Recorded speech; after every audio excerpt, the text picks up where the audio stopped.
అల్లా తబారక్ తాలా అంటున్నాడు, ఓ విశ్వాసులారా, ఎప్పుడైతే జుమ్మా యొక్క అజాన్ వినపడుతుందో మీ క్రయ విక్రయాలను ఆపివేసి అల్లాను ధ్యానించడము కొరకు మసీదు వైపు పరిగెత్తండి అన్నాడు. అంటే అల్లా యొక్క ఆరాధన చేయటం కోసం అల్లా తబారక్ తాలా క్రయ విక్రయాలను ఆపేయండి అన్నాడు. ధార్మిక పండితులు అతి ముఖ్యంగా ఈ విషయాన్ని జుమ్మా గురించి చెబుతారు. జుమ్మా రోజున అజాన్ అయిన తరువాత క్రయ విక్రయాల్లో ఉండడం అనేది ఎంత మాత్రం మంచి విధానం కాదు అంటారు. ఎందుకు అంటే క్లియర్గా అల్లా తబారక్ తాలా ఒక ఆదేశం జారీ చేసిన తర్వాత, యా అయ్యుహల్లదీన ఆమను ఇదా నూదియ లిస్సలాతి మిన్ యౌమిల్ జుమ్ఆ ఫస్అవు ఇలా దిక్రిల్లాహ్.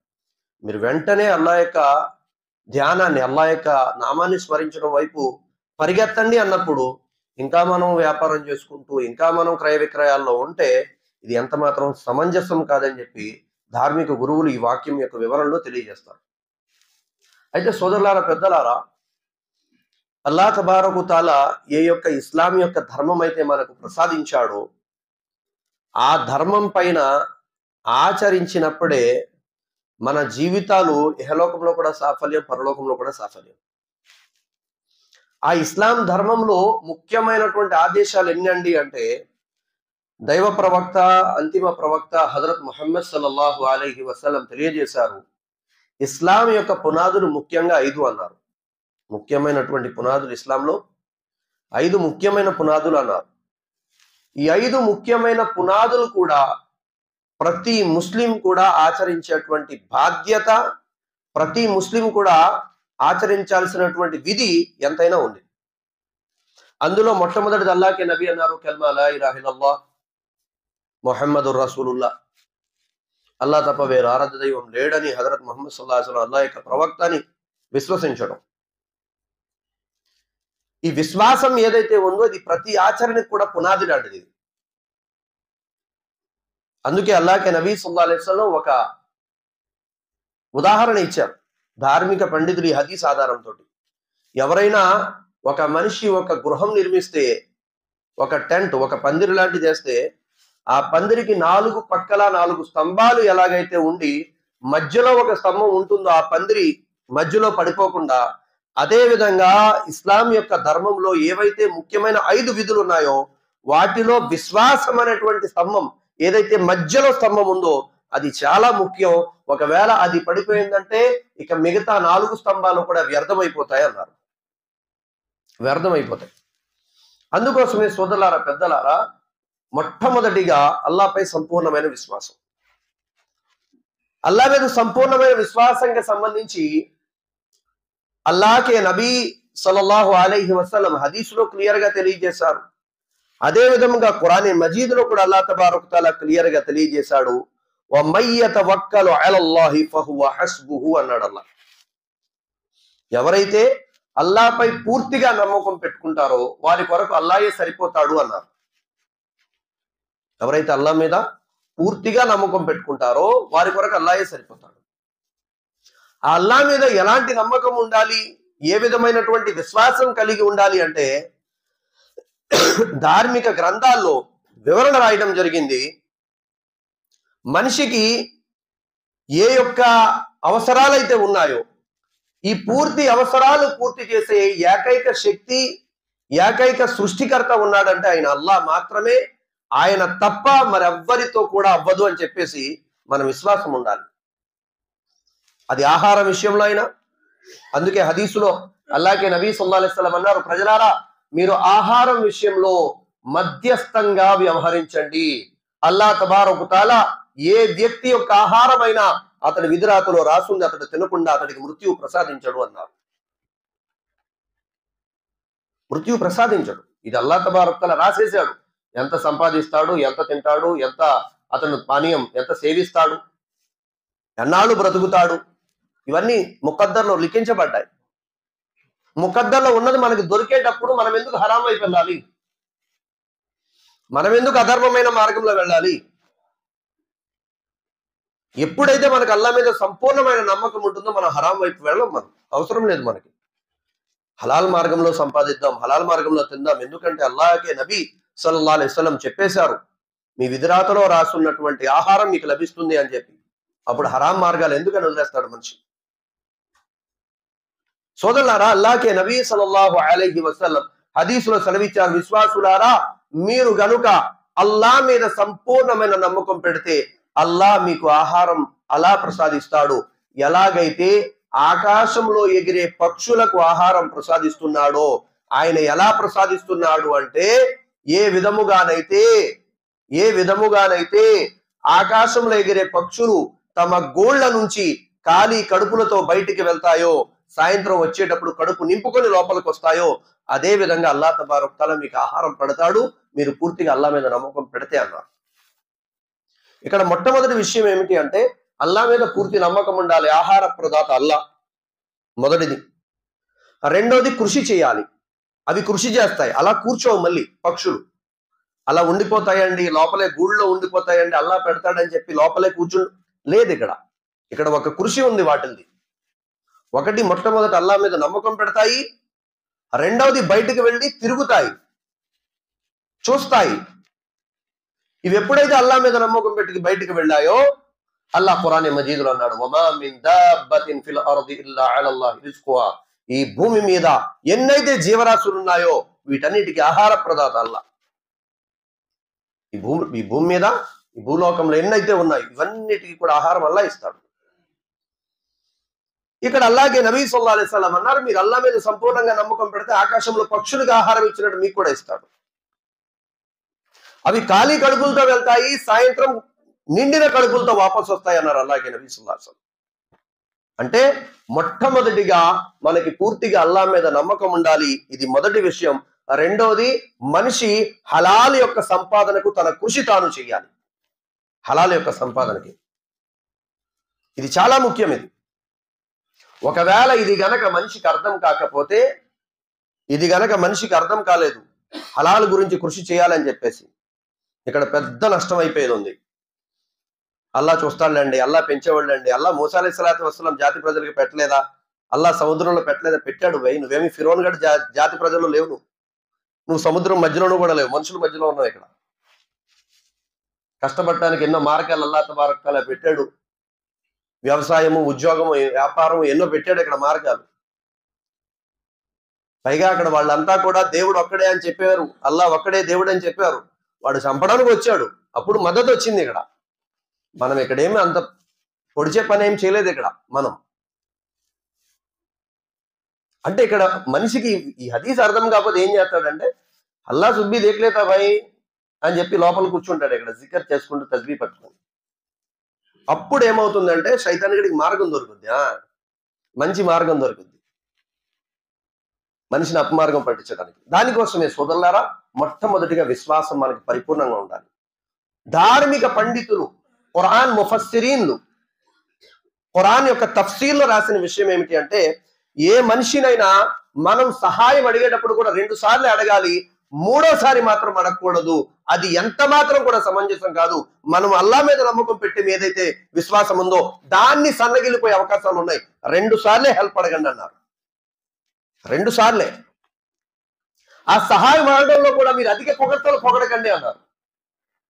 పొగడ్తలకు అర్హుడు అల్లాహ్, మనం ఎంతవరకు పొగడొచ్చు? మీరు అనుకుంటే అయిపోద్ది గురువు గారు, కొంతమంది అయిపోయింది, మీ అంత తోపులేరండి, మీరంటే తురుమండి, మీరు భీమవరం అందరికీ కూడా పెద్ద తోపండి, ఇంత గాలి కొట్టాల్సిన అవసరం లేదు. 2 రకాతులు నమాజ్ చదివి అల్లాహ్ దగ్గర ఏడ్చి అక్కడికి వెళ్ళి ఏదో మామూలుగా మాట్లాడి అల్లాహ్ పని చేసి పెడతాడు. అలా కాకుండా వీళ్ళకి పొగేస్తూ ఏం చేస్తామంటే, మనకు అల్లాహ్ మీద నమ్మకం సన్నగిలిపోయే అవకాశాలు ఉంటాయి. అల్లాహ్ చేసేవాడు, వల్లాహు అలా కుల్లి షైఇన్ ఖదీర్, అన్నిటి మీద కూడా ఆధిపత్యం అల్లాహ్ది. ఆయన ఆధిపత్యం అయితే మనం వీళ్ళని పట్టుకుని ఏలాటమేంటి? అల్లాహ్ క్షమించుగాక. 2 సార్లు అడగండి సహాయం, నో ప్రాబ్లం. ధార్మిక గురువులు చెప్పిన మాట ఇది, ముఫస్సిరీన్ చెప్పిన మాట ఇది. 2 సార్లు అడగండి, మూడోసారి మళ్ళీ అడగండి. మూడోసారి అక్కడ అడగండి. తక్దీర్లో అల్లాహ్ చేయాలనుకుంటే చేస్తాడు, దాంట్లో నాకు మేలు లేదా, ఖైర్ లేదా, వదిలే, దానికంటే మంచిది తీస్తాడు అల్లాహ్ దారి. దానికోసమే సోదరులారా, మొట్టమొదటిగా అల్లాహ్ మీద పరిపూర్ణమైన నమ్మకం, అల్లాహ్ మీద పరిపూర్ణమైన విశ్వాసం. ఇది మొదటి పునాది. ఇది ఇస్లాం యొక్క 5 స్తంభాలలో 5 పునాదులలో అల్లా మీద సంపూర్ణమైన నమ్మకం ఉండడం ఇది తప్పనిసరి. రెండవది హజరత్ ముహమ్మద్, ఇందులోనే భాగం, ఈ కలిమాలో భాగం. రెండోది హజరత్ ముహమ్మద్ సల్లల్లాహు అలైహి వసల్లం ఆఖరి ప్రవక్త, ప్రళయదనం వరకు కూడా ప్రజలందరి కోసం కూడా ఒక నమూనాని అల్లాహ్ తబారక్ తఆలా ఎవరినైనా ప్రస్తావించాడు అంటే అది కేవలం హజరత్ ముహమ్మద్ సల్లల్లాహు అలైహి వసల్లం మాత్రమే. ఇంకెవ్వరి గురించి కూడా ప్రస్తావన లేదు. లఖద్ కాన లకుం ఫీ రసూలిల్లాహి ఉస్వతున్ హసన, ప్రజలారా మీ అందరి జీవితానికి ఒక ఆదర్శం హజరత్ ముహమ్మద్ సల్లల్లాహు అలైహి వసల్లం జీవన విధానం. అల్లా చెప్పేశాడు. అల్లా చెప్పేసిన తర్వాత ఇంకెవ్వరు కూడా మనకు ఆదర్శం అవసరం లేదు. ప్రవక్త వారే నేరుగా మనకు ఆదర్శమైన జీవితం. అమ్మ ఆయిషా రదియల్లాహు తఆలా అన్హాతో అదే అడగడం జరిగింది. అమ్మ ఆయిషా, ప్రవక్త వారి యొక్క జీవన విధానం గురించి మాకు చెప్పండి అని. అమ్మ ఆయిషా రదియల్లాహు క్లుప్తంగా జవాబిచ్చారు.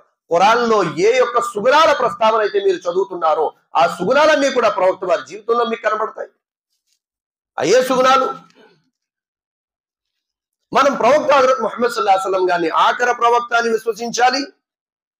ఈ ప్రవక్త తర్వాత వేరే ప్రవక్తలు ఎవరు కూడా ఈ భూలోకంలో రారు. ప్రవక్త ఈసా అలైహిస్సలాం రెండో రాకడ జరిగినా కూడా వారు ముహమ్మద్ సల్లల్లాహు అలైహి వసల్లం అనుసరణ సమాజంలో ఉమ్మతిగా మాత్రమే తప్ప ఆయన ప్రవక్తగా కాదు. ఇక్కడికి కలిమా లా ఇలాహ ఇల్లల్లాహ్ ముహమ్మదుర్ రసూలుల్లాహ్ ఇది ఇస్లాం యొక్క మొదటి పునాది.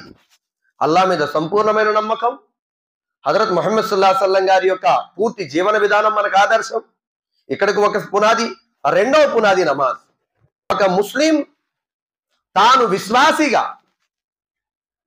ఒక ముస్లిం తనకు తాను ముస్లింగా చెప్పుకుంటే అతడు ముస్లిం కాడు. అల్లా దృష్టిలో ఒకవేళ ముస్లింగా పరిగణించబడాలి అంటే అతడి జీవితంలో నమాజ్ అనే ఒక గొప్ప ఆచరణ రావాలి. అది ఎక్కడ చదివినా సరే, రాయలం మస్జిద్లో చదవండి, భీమవరం పెద్ద మసీదులో చదవండి, లేదా మీ ఆఫీసులోనే చదువుకోండి, ఎక్కడైనా చదవండి, కానీ 5 పూట్ల నమాజ్ ఫర్జ్. ఇది అల్లాహ్ నబీ సల్లల్లాహు అలైహి వసల్లం క్లియర్ గా తెలియజేశారు.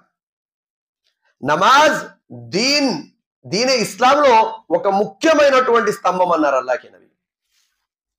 మరొక హదీసులో అల్లాహ్ నబీ అన్నారు, ఏ విధముగానైతే ఒక మనిషి యొక్క శరీర అవయవాల్లో తలకు ఎంత ప్రాధాన్యత ఉన్నదో ఇస్లాంలో నమాజ్ కూడా అంతే ప్రాధాన్యత ఉన్నది అన్నారు.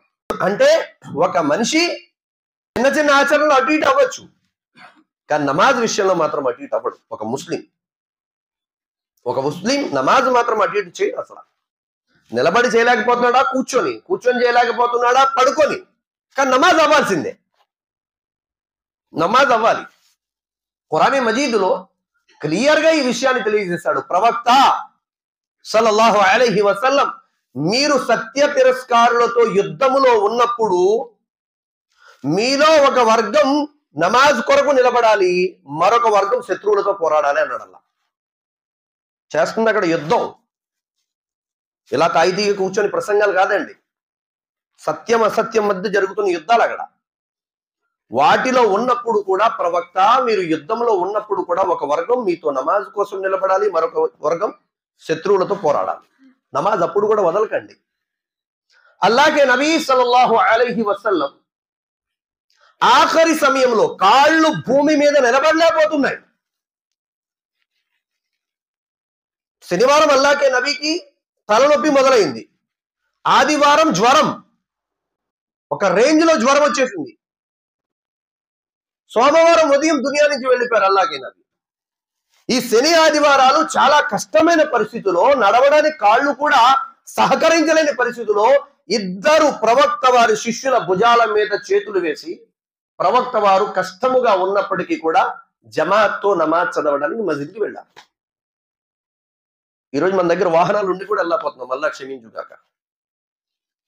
హదీసులో అల్లాహ్ నబీ సల్లల్లాహు అలైహి వసల్లం అన్నారు, ఏ కారణం లేకుండా జమాత్ యొక్క నమాజ్ను విడిచిపెట్టి ఇంటిలో నమాజ్ చదివే వ్యక్తుల యొక్క ఇళ్లను నాకు తగలబెట్టేద్దాం అనిపిస్తుంది అన్నారు అల్లాహ్ నబీ సల్లల్లాహు అలైహి వసల్లం.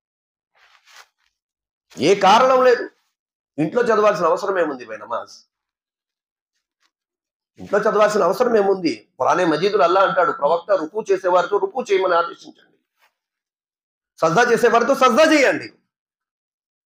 జమాత్ యొక్క నమాజ్ యొక్క విలువ వేరు. ఇమాం బుఖారీ రహమతుల్లాహ్ బుఖారీలో ఒక హదీస్ నకలు చేశారు. ఏమని? ఒంటరిగా చేసే నమాజ్ జమాత్తో చేసే నమాజ్ యొక్క తేడా ఏమిటి అంటే 27 రెట్ల పుణ్యం దీనికి పెరిగిపోతుంది జమాత్తో అన్నారు. 25 లేదా 27 రెట్లు అన్నారు. జమాత్ యొక్క నమాజ్ విలువ అది. అలాగే నబీ సల్లల్లాహు అలైహి వసల్లం తెలియజేశారు ఏమని? ఏ వ్యక్తి అయితే జమాత్ యొక్క నమాజ్ కోసం మిట్ట మధ్యాహ్నం ఎండలో నడిచి వస్తాడో అల్లా వారితో సంతోషపడతాడన్నారు. అల్లా 3 వ్యక్తిని చూసి సంతోషపడతాడన్నారు. ఒకరు జమాత్తో నమాజ్ కోసం మిట్ట మధ్యాహ్నం నడిచి వచ్చేవారు. రెండవ వారు మొదటి సఫ్లో నమాజ్ చదవడానికి ప్రయత్నం చేసేవారు. మొదటి సఫ్లో జుమ్మా నమాజ్ అనేసరికి ఏమవుతుందంటే, ఎక్కువ సిటీలో జరిగేది ఏమిటంటే లేటుగా వస్తారు, నీట్గా వస్తారు, టప్ప 2 రకాతులు కొడతారు, దన్మని వెళ్ళిపోతారు, అంతే అయిపోయింది. ఏదో అల్లాహ్ ఏదో ఉపకారం చేస్తున్నట్టే ఫీలింగ్. మన నమాజులు కూడా కాదు సోదరులారా. నమాజులు అల్లా తప్ప అందరూ గుర్తొస్తారు, అల్లా క్షమించుగాక. వ్యాపారం నేర్చుకున్నాం ఏంటండి, సాఫ్ట్వేర్ జాబ్ సంపాదించాలంటే ఎక్కడెక్కడ చదవాలి, ఏ కంపెనీలో మనం ట్రై చేయాలి, ఇది నేర్చుకున్నాం. మరి నమాజ్ నేర్చుకోవద్దా? అల్లాహు అక్బర్ అని చెప్పి చేతులు కట్టిన తర్వాత నేను సుబ్హానకల్లాహుమ్మ వ బిహమ్దిక వ తబారకస్ముక చదువుతున్నానంటే దాని మీనింగ్ ఏంటి? సరే, ఫాతిహా చదువుతున్నానంటే దాని మీనింగ్ ఏంటి? నేనే సూరాలు చదువుతున్నాను, కనీసం నాకు దాని మీనింగ్ తెలియాలి కదా. హజరత్ హుజైఫా రదియల్లాహు తఆలా ఎదురుగా ఒక వ్యక్తి నమాజ్ చదువుతున్నాడు. నమాజ్లో చేతులు కట్టుకొని గడ్డం గోక్కుంటున్నాడు ఇలా. హజరత్ హుజైఫా రదియల్లాహు చూశారు. హుజైఫా రదియల్లాహు ఏమన్నారంటే, సోదరా, ఇలాంటి నమాజ్ నీ జీవితం అంతా నువ్వు చేస్తూ చచ్చిపోయినా అల్లా స్వీకరించడు అన్నారు. అదే మనోళ్ళు అయితే ఏమంటారు తెలుసా, మీరెవరు తీర్పెత్తున్నారు అది ఇది అంటారు. తీర్పు ఇవ్వడం కాదురా నాయన, ఏ నమాజులో అయితే అల్లా గుర్తురాడో, ఏ నమాజునైతే చూస్తే ప్రజలు అతను నమాజులో లేడనిపిస్తుందో ఆ నమాజే కాదు. పరధ్యానంతో బండితో వాళ్ళని తెలిసిపోద్ది, ఇన్నాళ్ళిల్లా అయిపోతాం కదా. ఈరోజు కొంచెం తేడా వచ్చింది. ఇక్కడ పేపర్లో అబ్బాయి 29 సంవత్సరాలు హసన్ అని చెప్పి కుర్రాడు, ముస్లిం అబ్బాయి, కొంచెం తేడా వచ్చింది. తనకు హాస్పిటల్కి వెళ్ళేటప్పుడు వచ్చేటప్పుడు చనిపోయాడు. ఇందాక ఫోన్ వచ్చింది 10:30కి నాకు, అఫ్రోజ్ ఇలాగా హసన్ చనిపోయాడు అని చెప్పి. అరే, పరధ్యానంతో మనం బండి మీద వెళ్తుంటే మన బండికే ప్రమాదాలు సంభవిస్తున్నాయి కదా. హదీసులో అల్లాగే నబీ సల్లల్లాహు అలైహి వసల్లం అన్నారు, నమాజ్ యొక్క దర్జా మీరు అల్లా మీద పెట్టే నమ్మకము, మీరు చేసే అటువంటి ఇఖ్లాస్ యొక్క సంకల్పం బట్టి 1 నుంచి 700 దర్జాలు పెరిగిపోతాయి అల్లా దగ్గర అన్నారు. నేను అల్లా కోసం చేస్తున్నానా లేదా నమాజ్? ఎలా నువ్వు నాతో రాజీ అయిపో, నేను నమాజ్ చదువుతున్నా, నువ్వు నాతో రాజీ అవ్వాలా? నీకోసం నేను నమాజ్ చదువుతున్నా, నేను అల్లా కోసం నమాజ్ చదువుతున్నానా లేదా? నేను ధ్యానంగా నమాజ్ చదువుతున్నానా లేదా? అల్లాకే నబీ అన్నారు, ఎప్పుడైతే భక్తుడు నమాజ్లో నిలబడి అల్హమ్దులిల్లాహి రబ్బిల్ ఆలమీన్ అంటాడు, బుఖారీ షరీఫ్ హదీస్ ఇది. అల్లా అంటాడు, నా భక్తుడు నన్ను పొగిడాడు, అల్హమ్దులిల్లాహి రబ్బిల్ ఆలమీన్, సమస్త లోకాల పోషకుడైన అల్లాకే పొగడతలన్నీ తగి ఉన్నవి, నా భక్తుడు నన్ను పొగిడాడు. అర్రహ్మాన్ రహీం, ఆయన దయగలవాడు కరుణ గలవాడు అన్నప్పుడు నా భక్తుడు నా కారుణ్యం గురించి చెప్తున్నాడు. ఇది అల్లాకి మరియు భక్తుడికి మధ్య డిస్కషన్ జరుగుతుంది కదా. సమస్త లోకాల సృష్టికర్త అల్లా నీ మాటలు వింటున్నాడు కదా. అల్లా ముందు నిలబడి కూడా మనకు ధ్యానం లేకపోతే, ఫోన్ సైలెంట్ లో పెట్టండి అని ఇమాం చెప్తేనే కానీ సైలెంట్ లో పెట్టరు కొందరు. ఇదేం కర్మ అర్థం కాదు. ఏదన్నా పెద్ద ఆఫీసులోకి వెళ్తే ఫోన్ సైలెంట్ లో పెట్టండి ముందు, సార్ ఒప్పుకోరు. అబ్బా, ఇది తెలుసుకున్నావు, డిసిప్లైన్ ఉండాలి కదా, ఇది తెలుసుకున్నాం కదా. దునియా పరంగా దీని పరంగా తెలుసుకోవాలి కదా. మన నమాజ్ మనం అలా వెళ్ళడం వల్ల వేరే వాళ్ళకి అందరికీ డిస్టర్బెన్స్. పోనీ ఏదో సౌండ్ అయితే అనుకోవచ్చండి. కొంతమంది పాటలు ఆడతారు, అల్లా క్షమించుగాక, దరిద్రమైన పాటలన్నీ కూడా మస్జిద్లో వస్తూ ఉంటాయి, అవి నమాజులో తిరుగుతుంటాయి. అలాగే నబీ సల్లల్లాహు అలైహి వసల్లం నమాజ్ యొక్క ప్రస్తావన చేస్తూ చేస్తూ ఏమన్నారంటే, ప్రజలారా, తీర్పు దినం రోజున మొట్టమొదట అల్లాహ్ తబారకు తాలా నమాజ్ గురించే ప్రశ్నిస్తాడు. నమాజ్ లెక్క పత్రం కరెక్ట్ అయితే మిగతా ఆచరణ గురించి అల్లాహ్ ప్రస్తావిస్తాడు. మిగతావి తర్వాత, ముందు నమాజ్. నమాజ్ ఒక కరజు, ఒక అప్పు లాంటిది. ఇది 24 గంటల జీవితం ఇచ్చాడు, 50 నిమిషాల సమయం నా గురించి నా ఆరాధన కోసం తీవయ్యా అన్నాడు అల్లా. 50 నిమిషాలు అల్లా యొక్క ఆరాధన కోసం తీయడానికి మెలుకులు తిరిగిపోయి, నలిగిపోయి, బాధపడిపోయి, అల్లా.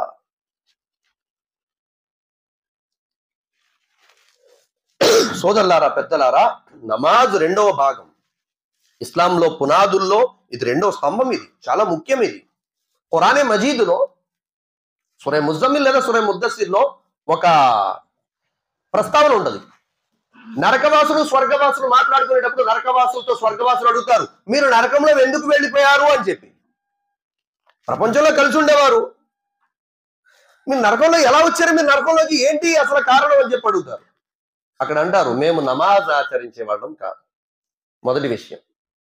రెండవది, పేదలకు అన్నం పెట్టమని కూడా ప్రోత్సహించే వాళ్ళము కాము.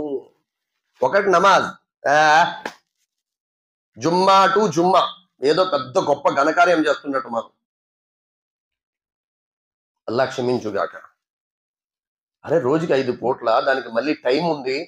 ఒకవేళ వెంటనే నమాజ్కి జుహర్ కుదరలేదు, అసర్ టైంకి ముందు దాకా దానికి మళ్ళీ టైమింగ్స్ ఇచ్చాడు అల్లా అవకాశం. అప్పటి వరకు కజా అవదయ్యా నువ్వు. ఆ టైం కన్నా నువ్వు మసీద్కి వెళ్ళి చదువుకోవచ్చు, లేకపోతే దుకాణంలో అక్కడే వజూ చేసుకొని అక్కడే చదువుకోవచ్చు, లేదా ఇంటికాడికి వెళ్ళిపోయావు ఏదో అర్జెంట్ పని మీద, ఇంటికి వెళ్ళి నువ్వు వెంటనే భోజనం చేసి వెంటనే గుర్తొచ్చింది ఇంకా కజా అవ్వలేదు, దానికి ఇంకా టైం ఉంటుందయ్యా, వజూ చేసుకుని 4 రకాతులు ఫరజ్ చదువు. కనీసం ఫరజ్ ఆజ్ఞాన పూర్తి అవుద్ది కదా.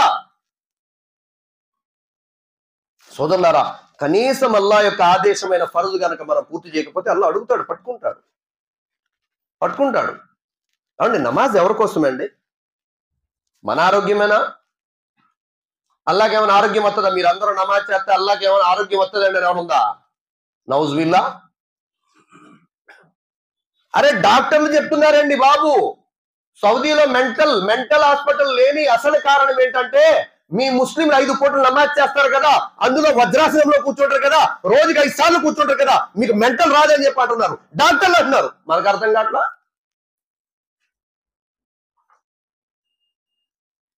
మనకు అర్థం అవట్లా. బయట వాళ్ళు చెప్తున్నారు మీ నమాజ్ ఇదిరా నాయన, మీ నమాజ్ మహత్యం ఇదిరా. కోవిడ్ టైంలో ఒక హోమియో మెడిసిన్కి వెళ్తే అక్కడ డాక్టర్ అన్నాడు, మీకు అవసరం లేదులే గురువు గారు మెడిసిన్ గట్ట ఎందుకు మీకు అన్నాడు. మేమేమైనా పైన దిగి వచ్చామా డాక్టర్ గారు అంటే, అలా కదండి, మీరు రోజుకి 5 సార్లు ముఖాలు కాళ్ళు చేతులు కడుగుతారా? రోజుకి 5 సార్లు ఎవడ కడుగుతాడు చూపించండి నాకు. సత్యనారాయణ ఏదో పేరు ఉంది, వెంకటేశ్వరరావు. వేరే వాళ్ళు చెప్తున్నారు మీ నమాజ్ ఇదయ్యా బాబు, మిమ్మల్ని ఇన్ని చెడుల నుంచి రక్షిస్తుంది మీ నమాజ్. మనకు అర్థం కావట్లా.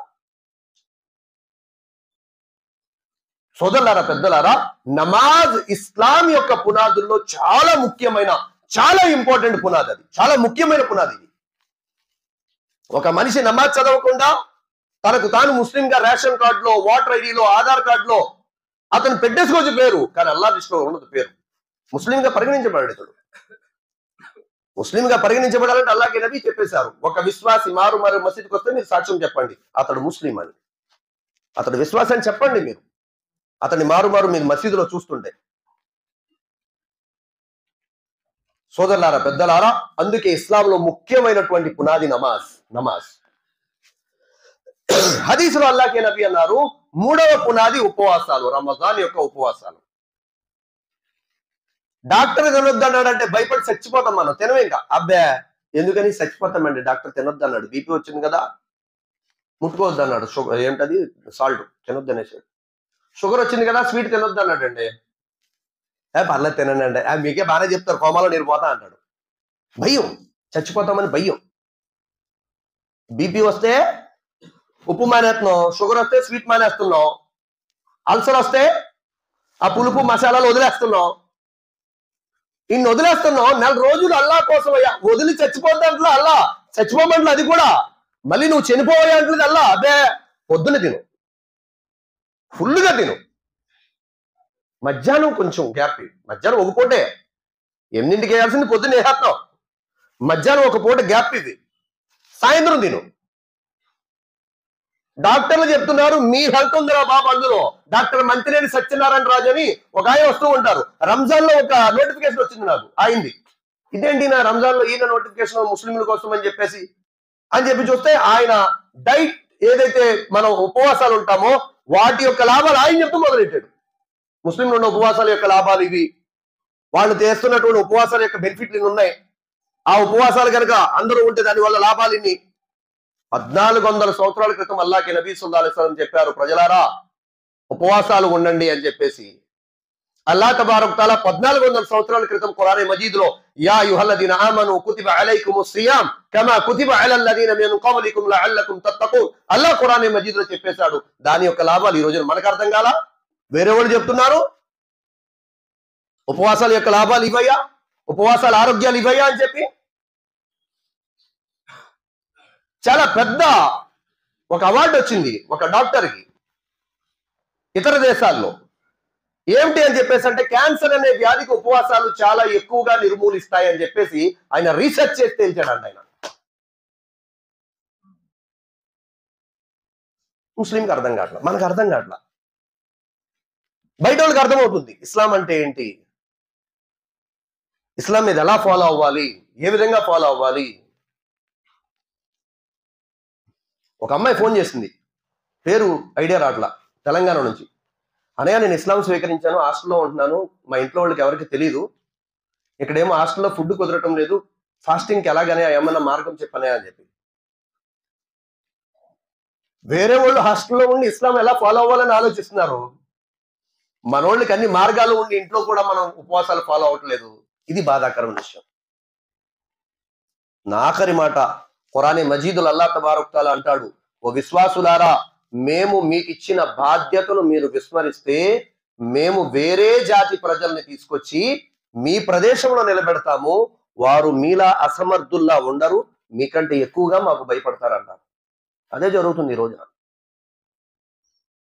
ఈ రోజున ముస్లిం హరాం తినటం వదలట్లేదు, హరాం చూడటం వదలట్లేదు, హరాం వినడం వదలట్లేదు, హరాం మాట్లాడటం వదలట్లేదు, పేరుకు మాత్రం ముస్లింగా ఫాలో అయిపోతున్నాడు. ముస్లిమేతరులు ఇస్లాం బయట నుంచి, ఇస్లాంలో లేనటువంటి వాళ్ళు ఇస్లాంలోకి వచ్చి ఒక రేంజ్ లో అమలు చేసుకుంటూ వెళ్ళిపోతున్నారు. దానికోసమే సోదరులారా ఇస్లాం యొక్క పునాదులు 5. అందులో మొట్టమొదటిది విశ్వాసం, అల్లాహ్ మీద సంపూర్ణమైన నమ్మకం. రెండోది నమాజ్, 5 పూట్ల స్థాపించడం ప్రతి ముస్లిం మీద కూడా ఫర్జ్.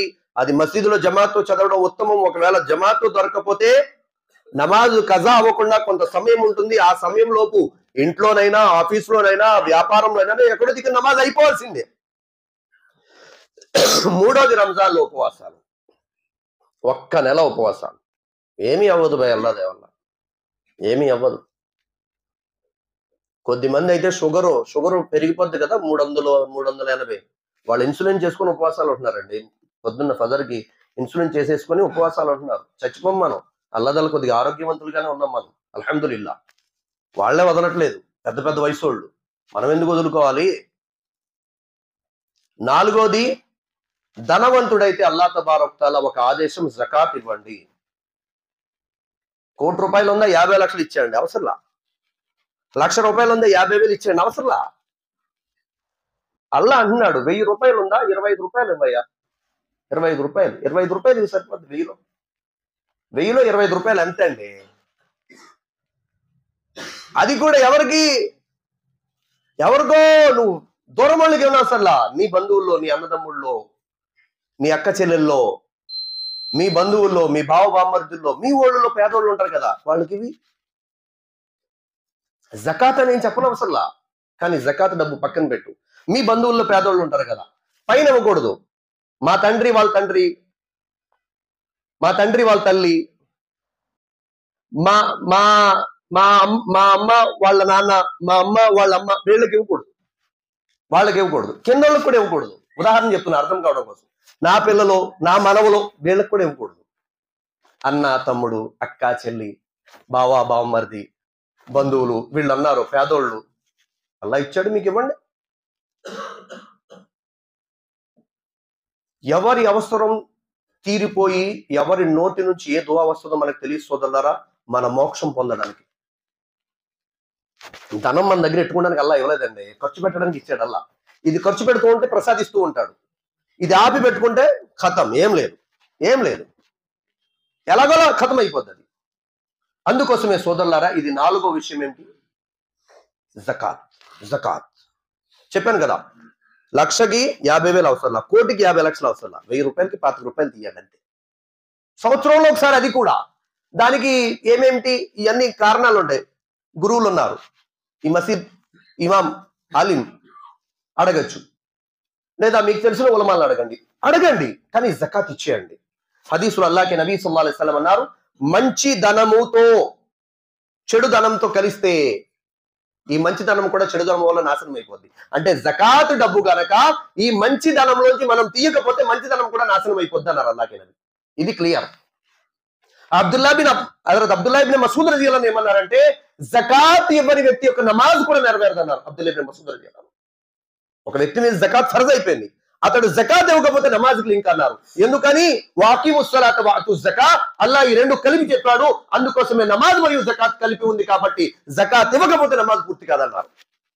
అందుకోసం జకాత్ ఏదైతే ఉందో అది పూర్తి చేయండి. లెక్కట్టండి, బంగారం ఎంత ఉందో, వెండి ఎంత ఉందో, మీ దగ్గర డబ్బు ఎంత ఉందో, మీ పెట్టుబడి వ్యాపారాలు ఎంత ఉందో మొత్తం లెక్కట్టండి. సంవత్సరం ఒకసారి మీ పేదోళ్ళకి ఇవ్వండి, మీ బంధువులు ఇవ్వండి, బయట ఎవరికి ఇవ్వని అవసరం, మీరు మీ ఊళ్ళోనే ఇవ్వండి. అల్లాహ్కి నబీ సల్లల్లాహు అలైహి వసల్లం అన్నారు, ఏమని? దానం చేసేవాడు అల్లాహ్కి దగ్గరగా ఉంటాడు, మరియు ప్రజలకి దగ్గరగా ఉంటాడు, స్వర్గానికి దగ్గరగా ఉంటాడు, నరకానికి దూరంగా ఉంటాడు. దానం చేసేవాడు ఎవరికి దగ్గర? అల్లాహ్కి దగ్గర, ప్రజలకు కూడా దగ్గరే, మరియు స్వర్గానికి కూడా దగ్గర, నరకానికి దూరం. పిసినారి వాడి గురించి అల్లాహ్కి నబీ ఏమన్నారు? అల్లాహ్కి దూరంగా ఉంటాడు, అల్లాహ్కి దూరమే పిసినారి వాడు, మరియు ప్రజలకి కూడా దూరమే. అబ్బే అఫ్రోజ్ గారు అని బయానం చేస్తాడండి, 10 రూపాయలు టీ కోసం తీయడానికి చచ్చిపోతాడండి. ఏం మనిషి అనుకున్నాడు వీడు? అసలు తీయడు, ఇలాగేలాగ అంటాడు అంతే. 10 మంది వెళ్ళినప్పుడు ఈ లోపల డబ్బులు ఇచ్చి వెళ్ళిపోతాడు. ఎందుకని? డబ్బు అంటే ప్రేమ. అఫ్రోజ్ గారికి డబ్బు సంపాదించడం తప్పు కాదు సోదరులారా, దాని ప్రేమ హృదయంలో పెరిగిపోవడం ప్రమాదం. డబ్బు సంపాదించండి, హలాల్ ఎంతైనా సంపాదించండి. హదీసులు అల్లాహ్కి నబీ సల్లల్లాహు అలైహి వసల్లం అన్నారు, మీ సంతానాన్ని పేదరికంలో వదిలి చావకండి. పేదరికం విశ్వాసానికి ప్రమాదం మీ బిడ్డలకు అన్నారు. పేదరికం ప్రమాదం. మన బిడ్డలకి మనం హలాల్ సంపాదించడానికి ట్రై చేయాలా, పేదరికంలో వదలడానికి ట్రై చేయొద్దు, కానీ బాగా హలాల్ మార్గంలో. 5వది ఏంటి? హజ్. అల్లాహ్ మీకు స్తోమత ఇచ్చాడా? జీవితంలో ఒక్కసారి హజ్, జీవితంలో ఒక్కసారి. అల్లాహ్ తబారక్ తఆలా మీకు చెప్పేటువంటి నాకు కూడా ఆచరించేటువంటి సద్బుద్ధి సౌభాగ్యాన్ని ప్రసాదించుగాక. వ ఆఖరు దఅవానా అనిల్ హమ్దులిల్లాహి రబ్బిల్ ఆలమీన్. ఏ సోదరులైతే సున్నత్ చదువుకోలేదో ఆ సోదరులు సున్నత్ చదువుకోండి.